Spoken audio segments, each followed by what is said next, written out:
Hello tout le monde, bienvenue dans ce nouveau vlog. Je le commence encore une fois beaucoup trop tard. J'ai terminé l'autre lundi et j'avais dit ouais demain je commence un nouveau. Bien sûr, on est samedi. Donc la semaine est passée, j'ai quasiment pas lu. En fait, j'ai lu des choses. D'ailleurs, j'ai oublié de prendre le deuxième livre. En fait, j'ai lu 3 mois 2 saisons de Morgane Hamon, je vous l'avais montré dans un précédent vlog. En fait, c'est une genre de bande dessinée d'une fille qui est allée au Japon et chaque jour, le soir, elle faisait un croquis, enfin en fait une sorte de planche de BD de sa journée qu'elle avait passée au Japon avec des anecdotes, des trucs comme ça. Et je suis en train de le lire, j'ai pas envie de me le faire d'un coup, donc là je l'ai fait, enfin pour l'instant je l'ai lu 2 fois. Et en vrai, ça se lit tout seul parce que c'est de la BD, mais franchement, toutes les petites illustrations, elles sont trop magnifiques, trop mignonnes. Et c'est trop cool. En fait, je sais pas, j'ai un peu ce truc en mode, on dirait que c'est fait à la va-vite entre guillemets, genre je pense que quelqu'un qui connaît pas très bien le dessin peut-être se dit ouais c'est du crayon de couleur, enfin genre c'est pas un truc où t'as passé 6 heures dessus, mais en vrai quand tu regardes, enfin en fait c'est tellement détaillé et tout, et je me dis mais le temps qu'elle doit passer pour faire chaque page, parce que moi si je veux faire un truc comme ça, mais je mettrais 4 heures vraiment, parce qu'en fait oui ok on dirait c'est juste du crayon de couleur fait comme ça un petit peu à l'arrache, bon, après peut-être personne le voit comme ça, mais moi je le vois un peu comme ça, mais en fait pas du tout, enfin quand tu regardes vraiment dans le détail et tout, tu vois qu'il y a plein de petites choses, et puis surtout les couleurs, enfin tout ce qui est théorie des couleurs et tout, enfin ça va trop bien ensemble, et c'est dur de faire ça avec du crayon de couleur je trouve, enfin voilà, je sais pas comment expliquer ça, mais même c'est génial en fait, ça, là vraiment ça donne trop envie d'aller au Japon. Enfin c'est horrible, mais vraiment tu voyages avec son livre, c'est hyper visuel du coup vu que les dessins sont super jolis, et puis en plus j'aime bien la manière dont c'est écrit, j'aime beaucoup, donc j'en profite très fort. Et sinon j'ai commencé un autre livre, donc c'est celui-là que je devais lire de base quand j'ai lu autre chose la dernière fois, mais je voulais continuer donc à la croisée des mondes, La Tour des Anges de Philippe Pullman. J'aime pas trop ces éditions là, j'ai l'impression d'avoir 5 ans, mais bon, je les ai achetées parce qu'il y avait que ça à la librairie où je suis allée. Petit marque-page sympa. Et je suis que au chapitre 3, page 78. Voilà, donc là je peux pas trop garantir que je vais l'avoir terminé avant la fin de ce vlog, donc je sais pas trop, je vais voir comment je m'organise. Parce qu'en fait j'ai un décalage là, parce que comme j'ai posté ma vidéo lundi, et que lundi je me suis dit maintenant je vais poster le vendredi, mais du coup je me suis dit je vais pas poster ce vendredi, de toute façon bah on est samedi donc trop tard, donc ce sera vendredi la semaine prochaine. Donc en fait non, là j'ai encore 2 semaines environ, mais il y a une semaine où je serai en Italie. Oui parce que du coup on va en vacances à partir du 21 avril. On part en Italie avec mon copain chez sa famille. Et ça va être trop bien, je vais faire un vlog, mais du coup je sais pas si j'aurai vraiment le temps de lire là-bas. Bon en vrai il y a moyen que si quand même, mais je sais pas, ça dépend ce qu'on fait. Je sais pas, en fait c'est vraiment un voyage random, hein. Enfin je vous en parlerai plusieurs détails, mais en gros on y va en voiture, donc en mode road trip, parce que depuis l'Alsace c'est tranquille, tu fais comme ça, en passant par la Suisse et tout. Mais rien n'est planifié parce que comme on dort chez sa famille, bah on n'a pas d'hôtel, et en gros on va juste faire ce qui est dans la zone en fait, donc voilà, enfin ça va pas être un big voyage hyper planifié et tout, ça va être beaucoup de trucs random je pense, mais voilà, ça va être cool. Donc en vrai il y a sûrement des moments où j'aurai le temps de lire, mais bref, donc j'ai commencé La Tour des Anges, c'est le tome 2 de À la croisée des mondes. J'avais vraiment envie de continuer la saga parce que j'ai beaucoup aimé le tome 1 tout simplement. Donc on suit Lyra, une petite fille, enfin ouais elle a genre 11 ans je crois, qui vit dans un monde un peu parallèle au nôtre, hein, parce qu'elle habite à Oxford, mais c'est pas Oxford chez nous parce que dans ce monde là les humains ils ont des démons, enfin c'est écrit daemon et j'avais vu en fait ça se dit démon, bizarre, mais bon. Et en fait c'est un animal qui est lié à eux, en fait c'est genre leur âme, et s'ils sont détachés de cet animal là, bah genre c'est comme s'ils avaient plus d'âme, et en fait ces personnes là dont le lien a été brisé avec leurs démons, bah ils sont vus comme des monstres en fait, vraiment, alors que visuellement ça a rien, mais ça se voit pas, mais eux ils le voient, enfin voilà, bref. Donc je peux pas trop en dire vu que c'est un tome 2, mais au début de ce tome 2, en tout cas on se retrouve sur Terre, voilà, la vraie Terre, chez nous. Et on suit un petit garçon qui s'appelle Will, et visiblement qui a des problèmes, puisque il doit il confie sa mère à une amie sûrement de la famille, mais lui il a que sa mère, et en fait c'est un peu genre les relations sont inversées entre eux, c'est comme si lui c'était son père, enfin comme si c'était le père de sa mère, enfin je sais pas comment expliquer, mais c'est comme si la mère c'était un enfant et que lui c'est un adulte alors qu'il a genre 12 ans. Mais en gros lui son but c'est un peu de retrouver son père et tout, et en fait sa mère, enfin je sais pas, c'est trop bizarre, elle voit des choses, enfin elle est à côté de la plaque quoi, mais je sais pas pourquoi. Voilà. Et donc Will en fait au début du livre s'enfuit après avoir confié sa mère à cette dame, et en fait il rentre chez lui pour passer la nuit parce que en fait il vit seul chez lui, lui en gros il veut retrouver son père et tout, mais voilà. Et sauf qu'il y a des hommes qui vont débarquer chez lui en pleine nuit et il va en pousser un dans les escaliers pour s'enfuir, et il va avoir l'impression de l'avoir tué, donc nous on a l'impression qu'il est mort, et en fait juste du coup il se dit je peux pas rester là, je me casse, et en fait en voulant s'enfuir, il va trouver une ouverture sur un autre monde qu'on voit du coup dans le tome 1 avec Lyra, et il va rentrer dans ce monde là et rencontrer Lyra, mais ce monde il est complètement désert et ils arrivent pas trop à comprendre pourquoi. Bref, c'est vraiment au tout début. Et en plus, le chapitre 2, bah on retrouve les sorcières du tome 1 et tout, donc dans le monde parallèle. Et voilà, bref, donc ça s'annonce très très bien. Et là, en gros, les sorcières sont à la recherche de Lyra parce qu'en fait, personne ne sait où elle est passée, mais c'est la fille, genre, elle fait partie d'une grande prophétie et tout, donc bah, c'est important. Voilà. J'espère que c'est pas trop spoilant. C'est vrai que c'est un peu difficile les suites de saga. Ah oui, grande nouvelle, c'est vrai que je l'ai pas dit. En fait, j'ai l'impression que c'est pas réel. C'est trop bizarre. Genre, je vous avais parlé plusieurs fois du fait que je voulais trop un chat et que depuis que j'ai déménagé, bah j'ai pas de chat. Enfin, genre, j'ai mon chat mais chez mes parents, du coup.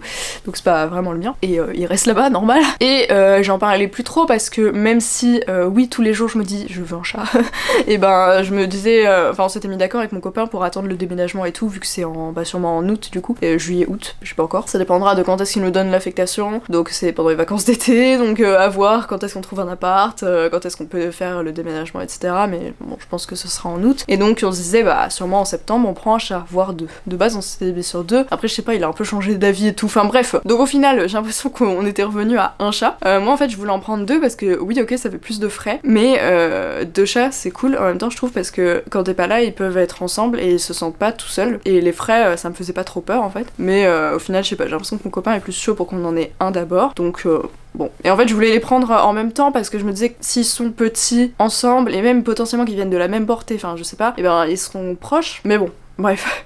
Il y a eu un événement qui fait que ma tante a une portée et que en fait je suis allée les voir en février mais je crois pas que j'en avais parlé. Et ils avaient genre un mois à ce moment-là, enfin elle parce que c'était que des filles, 4 filles et elles étaient trop mignonnes et surtout une que j'ai trop kiffé direct mais genre je me disais mais genre il faut pas que je m'attache ou quoi parce que ben genre je peux pas, enfin on avait dit après le déménagement etc. Mais en fait plus le temps passe et plus je me disais mais c'est con genre pourquoi on peut pas déménager avec et tout. Moi ça me faisait pas vraiment peur le truc du déménagement et tout parce que je veux dire j'ai déjà déménagé avec mon chat, enfin 2 fois on a déménagé avec un chat donc pas grave.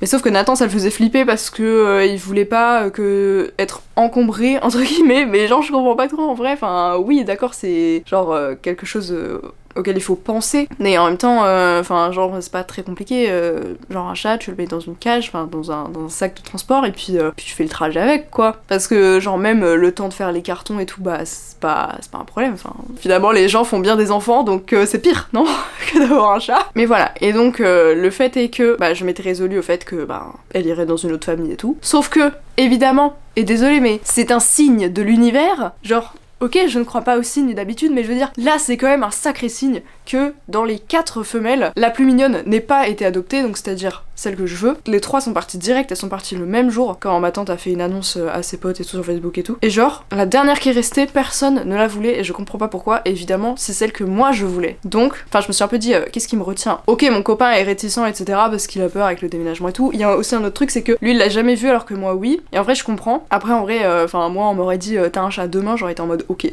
Genre si je voyais un chaton dans la rue, je l'aurais gardé, en fait, peu importe, enfin genre ça, peu importe la tête qu'il a et tout, je m'en fous, même si potentiellement peut-être il y a pas de feeling et tout, en fait genre je m'en fiche moi si mon chat est pas câlin, enfin je sais pas comment expliquer, mais genre c'est vrai qu'il y a des gens ils veulent que leur animal ait tel ou tel caractère, mais en vrai enfin genre ça reste un animal, genre quand t'as un gosse bah tu sais pas quel caractère il va avoir et ça se trouve il aura juste un caractère nul, mais c'est quand même ton gosse et puis voilà c'est comme ça. Bah moi c'est un peu pareil, enfin je veux dire mon chat chez mes parents Ipso bah il est pas super câlin et tout, c'est pas le chat hyper friendly, hyper câlin, genre qui vient tout le temps avec toi, on dirait un peu tu le fais chier tu vois, bah je m'en fiche, enfin genre c'est quand même mon chat donc je l'aime. Donc voilà, enfin moi c'est pas quelque chose, enfin je m'en fiche la tête qu'il a, je m'en fiche la couleur qu'il a, enfin voilà. Mais là il y avait eu le feeling quand je l'avais vu, mais surtout même je me dis de base on voulait prendre un chat en refuge et tout, et en vrai bah sûrement dans le futur, enfin ça sera comme ça. Mais là l'avantage c'est que c'est un chat du coup qui est déjà sociabilisé avec plein d'autres chats puisque ma tante a plein de chats. C'est un chat qui est sociabilisé aux chiens puisque ma tante a un chien et qui est sociabilisé avec beaucoup de monde en fait, et qui est surtout très manipulé parce que mon cousin il est un peu brut, mais du coup c'est des chats qui ont l'habitude d'être un peu portés à droite à gauche etc. Et je me dis c'est quand même positif et tout, enfin c'est peut-être quelque chose qui est pas forcément inné de base pour n'importe quel chat quoi. Donc bah il y a aussi ce côté là où je me dis bah c'est pratique genre même si un jour j'ai un chien potentiellement elle se souviendra de ça, je sais pas, ça se trouve elle aura complètement oublié qu'elle a côtoyé un chien dans sa vie, mais bon, mais parce que même je veux la sortir dehors et je me dis si elle a déjà vu plein de gens, plein d'autres animaux et tout, bah elle va être moins effrayée de voir d'autres animaux. Bref, voilà, toute cette discussion pour dire que j'ai gagné la bataille et que je vais avoir un chat, voilà. tout simplement. Mais j'arrive pas trop à y croire, c'est pour ça que je suis pas genre ultra excitée. En même temps je me dis, enfin ça va vraiment arriver, genre début mai je vais la chercher, donc elle aura 3 mois, mais en vrai c'est bien 3 mois, elle sera bien sevrée quoi.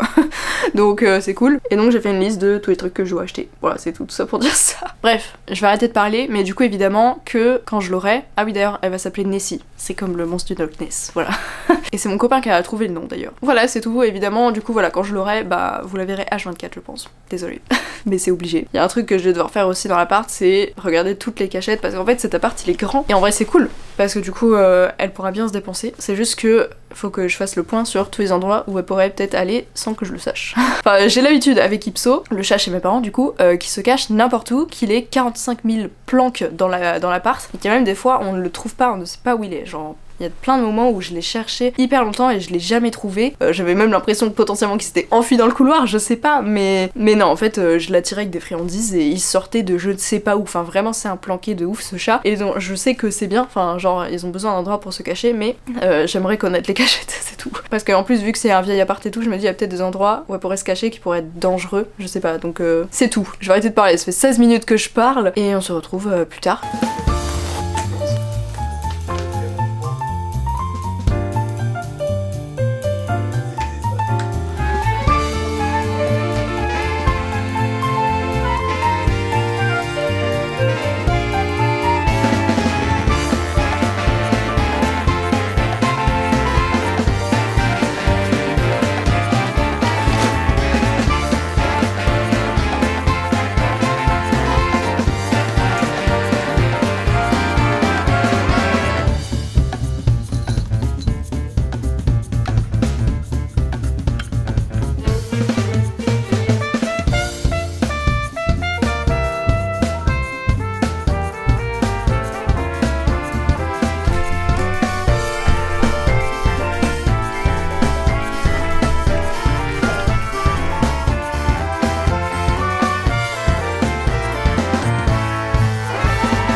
T'es belle ici.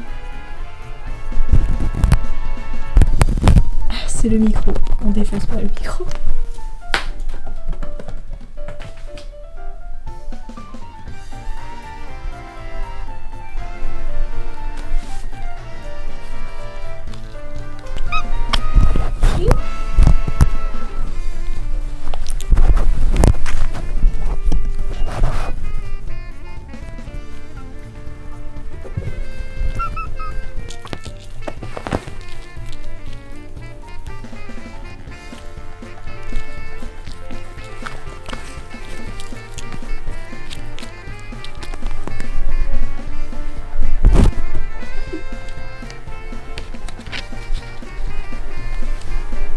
Ma lecture en cours, mais je vous en parlerai bientôt.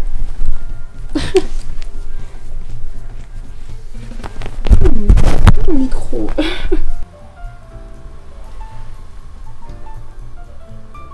Ici.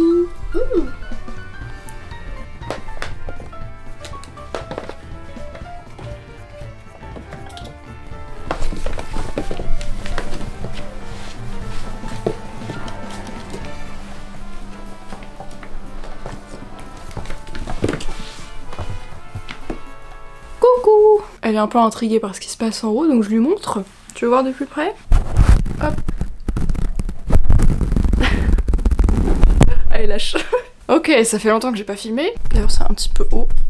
Ok, voilà. Donc ça fait longtemps que j'ai pas filmé, à chaque fois je suis rouillée, j'aime pas être rouillée. Je crois que je le dis à chaque fois, mais c'est à chaque fois que je pars, genre une semaine et que du coup je vlog plus vraiment, enfin j'ai filmé en Italie, d'ailleurs le vlog je pense sortira dans 2 semaines parce que je crois pas que je vais avoir le temps de le monter d'ici là. J'avais commencé mais voilà, j'ai pas trop envie de faire un truc bâclé. Voilà, donc c'est le voyage en Italie qu'on a fait. Et en Italie je n'ai pas ouvert un seul livre. J'en avais pris 2 en me disant je vais sûrement m'ennuyer, mais à chaque fois je me dis ça, enfin m'ennuyer je veux dire le soir si on a rien à faire ou quoi, mais le soir on est toujours éclaté, enfin logique, mais je ne garde jamais cette logique là, enfin je me dis ouais mais au cas où. Non, il n'y a pas de au cas où, ça ne marche jamais, je ne lis jamais à l'hôtel. Pardon madame, Sauf que je me suis bien rattrapée puisque j'ai lu genre 2 livres depuis que je suis rentrée de chez mes parents et que j'ai ramené cette petite bête, non, qui fait ses griffes sur le canapé. T'as un griffoir à 2 mètres. J'étais chez mes parents pour récupérer la bête et ma mère m'a passé ce livre, Le miroir de Cassandre de Bernard Werber, donc je comptais pas du tout le lire puisque je connaissais pas. Et le résumé, c'est juste ça. Et quand j'ai lu le résumé, je me suis dit, ok, ça a l'air trop bien. Et c'est quand même un gros bouquin. C'est l'histoire d'une fille qui s'appelle Cassandre. Alors je vais pas le tenir comme ça tout le long parce que sinon je vais décéder. Mais c'est l'histoire de Cassandre, du coup c'est une fille que tout le monde dit qu'elle est folle, genre qu'elle est psychotique. Comment ils disent déjà? Qu'elle a des tendances paranoïaques, un truc comme ça, enfin bref. En gros ils la prennent pour une folle quoi, de la manière dont ils parlent d'elle. Parce que en fait elle peut voir l'avenir, mais juste des attentats terroristes. Donc c'est super. Et en fait elle se souvient plus de toute sa vie avant ses 13 ans. Donc c'est comme si elle était née au moment de l'attentat où ses parents sont morts. Voilà, donc comme c'était assez long comme bouquin, j'espère que je spoil pas, mais je pense pas, enfin genre ça normalement je crois on l'apprend vers le début. Et en fait elle va s'enfuir au début du bouquin de son école, l'école des Hirondelles. Voilà, on sait pas trop ce que c'est comme école, mais on dirait un truc genre un internat. De toute façon elle a plus de parents, donc en fait vu qu'elle a plus de famille, j'imagine voilà, elle vivait dans cette école là, genre un pensionnat quoi. Et elle va s'enfuir de là parce qu'elle s'y sent pas à sa place et tout, et puis tout le monde dit qu'elle est chelou et tout, et surtout voilà, elle voit les attentats et en fait personne ne la croit et on apprend qu'elle a comme un genre de malédiction. Enfin il y avait une autre Cassandre dans l'Antiquité qui avait eu déjà cette malédiction où elle pouvait voir le futur mais personne ne la croyait si elle disait ça. Et sachant qu'il y a aussi un truc assez humain de pas vouloir savoir vraiment l'avenir parce que ça peut être plutôt déprimant. Enfin genre t'as pas vraiment envie de savoir l'avenir et tout. Et bref, mais du coup elle va s'enfuir et elle va trouver un genre de dépotoir parce qu'en fait elle est recherchée par la police du coup vu qu'elle s'est enfuie du pensionnat, et elle va se cacher dans un genre de voilà un parc qui était à un certain temps une usine de recyclage je crois. Et sauf qu'il y a eu un problème. En fait c'est pas mal une dystopie en fait parce que ça se passe à Paris et c'est comme si c'était plus parti en couille que nous. Voilà, il y a plus du tout de recyclage, des trucs comme ça, enfin c'est en train de complètement être pollué, enfin un peu pire que nous même si on est quand même bien placé, mais bon. Bref, et donc il y a tout un parc qui est devenu genre un dépotoir, une décharge à ciel ouvert, mais où il y a plus de enfin voilà, il y a plus de recyclage, il y a plus de on brûle plus les déchets, juste on les entasse, voilà. Et donc là elle va rencontrer 4 clochards comme elle les appelle, qui ont fait un camp à cet endroit, genre ça s'appelle Rédemption, c'est un genre de village qu'ils ont fait juste eux 4, et on va découvrir ces 4 personnages là et elle va les rencontrer, mais bon ils sont pas très sympas. Et du coup elle veut vraiment savoir genre d'où elle vient, enfin pourquoi elle se souvient plus de son passé, qui sont ses parents et tout. Et il y a le directeur de son école d'où elle s'est enfuie qui lui donne un peu des infos au compte-gouttes et qui a l'air d'en savoir vraiment plus qu'elle sur elle-même. Genre elle sait pas pourquoi elle peut voir le futur, elle sait pas qui sont ses parents, elle se souvient pas, elle apprend qu'elle a un frère, je sais même pas si elle le savait, et que son frère est assez connu, etc. Bref, genre il y a plein de trucs qui lui tombent dessus et qu'elle savait pas du tout sur sa vie alors qu'elle a genre 17 ans je crois. Donc voilà, et elle, son vœu aussi, c'est de déjouer les attentats terroristes puisqu'elle peut les prédire, donc pourquoi ne pas les déjouer. Et donc elle va se servir un peu de ses nouveaux potes et tout pour faire ça, sauf que voilà, ils sont pas très chauds. Normal, c'est un peu des reclus de la société, enfin je veux dire tout le monde les a exclus, donc pourquoi ils aideraient les autres gens? Il y a vraiment genre les classes sociales, voilà, genre eux c'est vraiment le bas de la classe, mais pour eux tout le monde c'est des bourges, en fait tous les gens qui habitent en ville et tout, enfin rien que ceux qui ont un appart, pour eux c'est des bourges. Et voilà, il y a vraiment ce truc de classe sociale et de fait que même si t'aides les gens, en fait ils te le revaudront pas parce que ils regarderont juste les apparences, ils se diront ouais c'est des clochards et puis ils sont dégueulasses, ils payent pas le métro. Genre c'est bon, on les aime pas, enfin. Et du coup t'as vraiment ce truc d'ingratitude qui fait que y a vraiment une fissure entre eux et les autres gens, et Cassandre elle fait le lien entre ces deux mondes là, et c'est elle qui vient un petit peu chambouler leur quotidien qui était bien rodé depuis des années, puisque chacun d'entre eux ils sont pas retrouvés là par hasard aussi, mais ça fait un bail qu'ils y sont, voilà. J'ai bien aimé la fin, j'ai pas trop compris. Enfin si, ça fait un lien avec un autre truc. Il y avait pas vraiment de romance, mais il y en avait un peu, surtout vers la fin, mais j'ai pas trop compris. Non, on peut oublier, je crois. Le petit chat est sur son arbre. Oh, c'est intéressant ça. Oh oui, c'est intéressant. Maintenant elle est un petit peu intéressée je crois. C'est intéressant hein. C'est la bonbonne du micro là, la petite protection du micro, c'est très intéressant.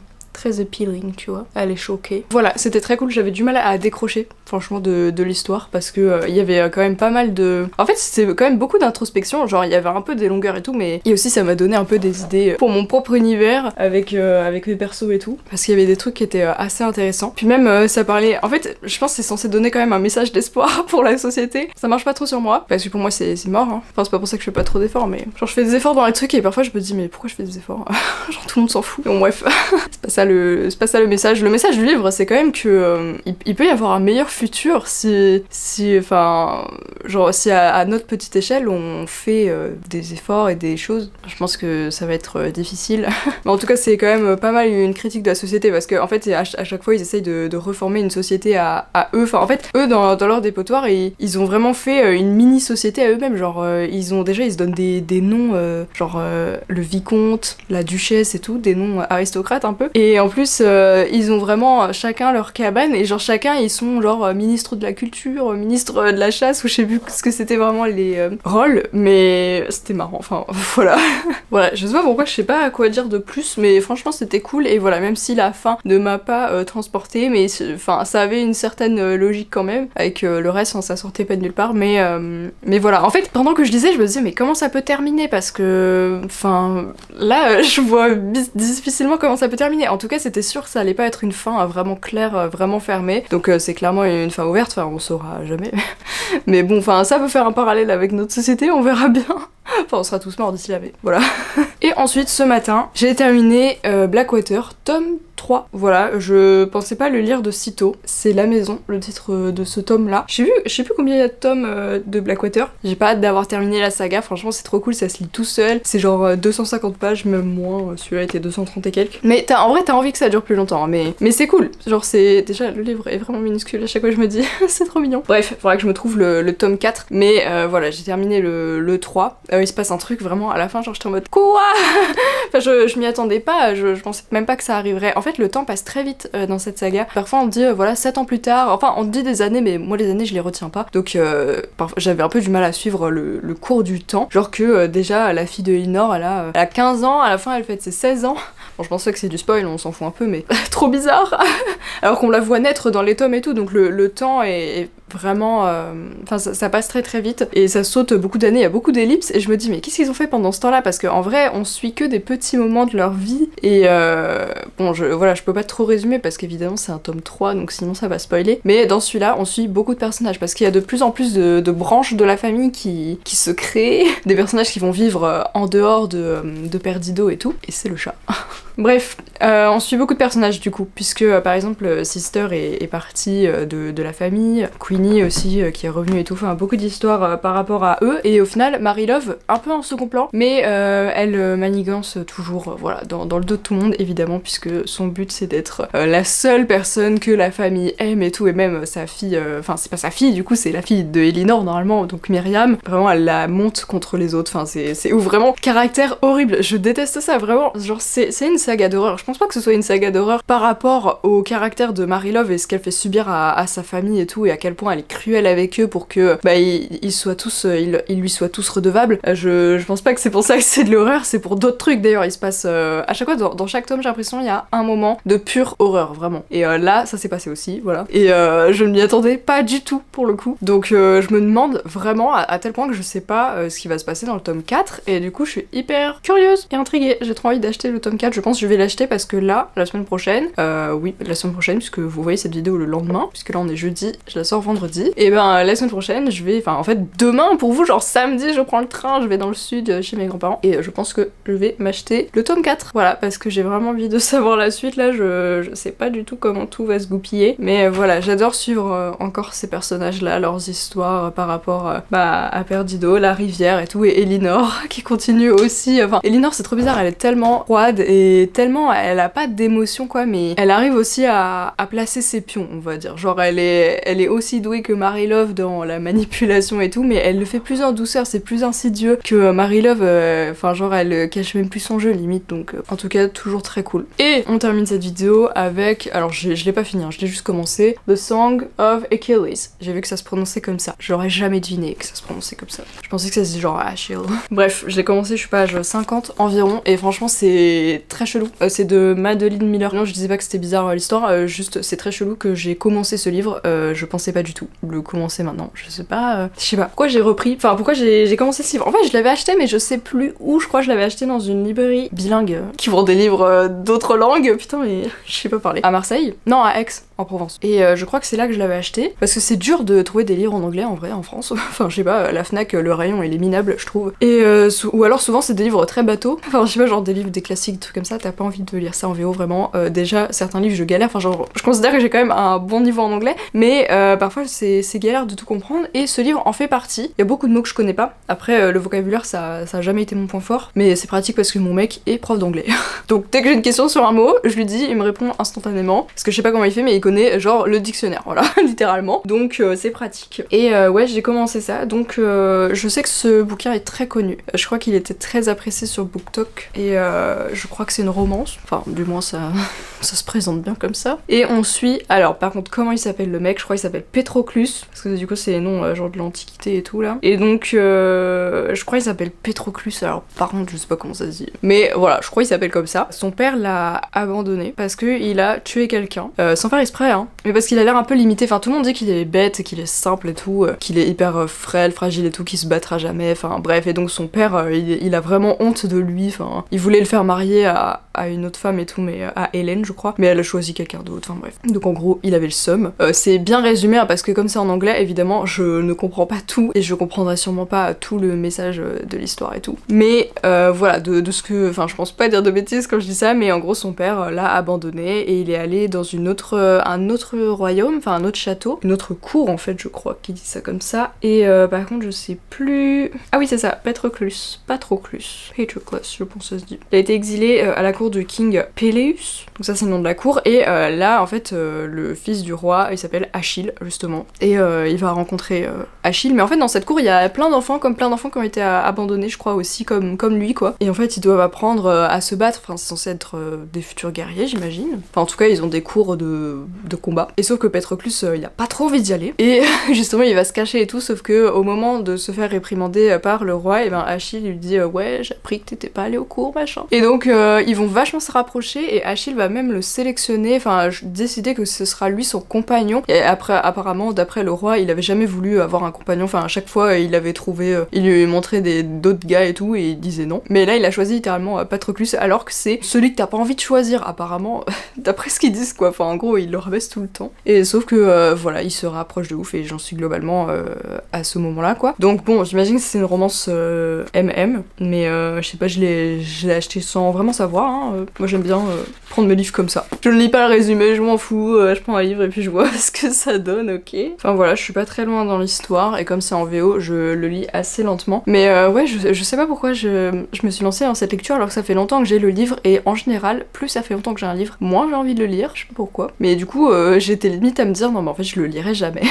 Je sais pas pourquoi, mais quand je l'ai vu je me suis dit ok je vais lire celui-là. J'aurais pu prendre celui de Christopher Paolini que j'ai acheté là, qui fait une brique à lui seul là, et que j'ai aussi acheté en anglais quand j'étais en Irlande, mais c'est vrai que celui-là il est très gros, et en plus je sais pas pourquoi je me suis infligé ça, parce que Christopher Paolini j'avais déjà essayé de lire Eragon en anglais à l'époque et c'était hard, franchement j'avais trouvé que c'était difficile. Bon après j'étais en 4ème aussi, mais je sais pas, après j'avais aussi acheté son recueil de nouvelles là sur l'univers de Alagaësia et tout, et je l'avais pris en anglais aussi parce qu'il était pas encore traduit, et bah pareil je me disais ouais il utilise beaucoup de vocabulaire que je connais pas, mais j'ai l'impression que c'est vraiment un truc, bah c'est vraiment lui il adore utiliser plein de vocabulaire j'ai l'impression, mais bon après ça fait travailler les mots, enfin c'est cool quoi, mais quand tu dois chercher tout le temps plein de mots, bah au bout d'un moment ça déconcentre un peu et tout, et c'est pour ça que souvent j'ai un peu la flemme, mais là du coup celui-là bon il est pas super long non plus, il doit faire 300 pages et quelques, donc je pense que ça va aller, et j'espère que je vais comprendre toute l'histoire, voilà c'est quand même le but. Et Nessie fait dodo, enfin. Peut-être que je vous la montrerai plus dans un autre vlog. Là du coup, vu que je vais aller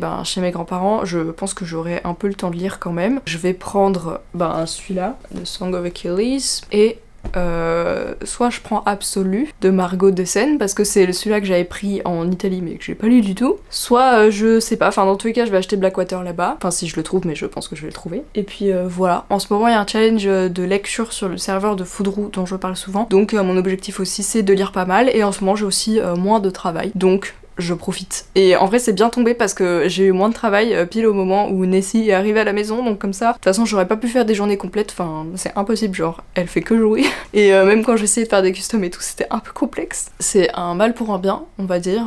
Enfin en fait c'est pas, genre j'ai eu moins de travail parce qu'à un moment j'en ai eu beaucoup d'un coup avant de partir en Italie. Et du coup là c'est un peu retombé. Donc voilà, mais je sens que tout va me retomber dessus quand je serai chez mes grands-parents. C'est toujours comme ça de toute façon. Donc bref, c'est pas grave. Je vais terminer ce vlog parce que là ça fait très longtemps que je parle. Mais bon en même temps j'avais quand même pas mal de lectures. Et du coup dans le prochain vlog, bah j'espère que j'aurai terminé comment ça s'appelle en français en fait? Je sais pas, je me rappelle plus la traduction du titre. Au pire dites-le moi dans les commentaires. Et j'espère que j'en aurai terminé 2 en rentrant, ce serait pas mal. Enfin peut-être je peux faire Blackwater tome 4 aussi. Merci d'avoir regardé cette vidéo, n'oubliez pas de vous abonner à la chaîne. Désolée ça fait un bail que j'ai pas sorti de vidéo, mais en même temps j'ai pas envie de me forcer donc voilà. Et on se retrouve j'espère vendredi prochain, mais je suis pas sûre du tout, donc je pense que ce sera plutôt dans 2 semaines pour une nouvelle vidéo. Bye tout le monde.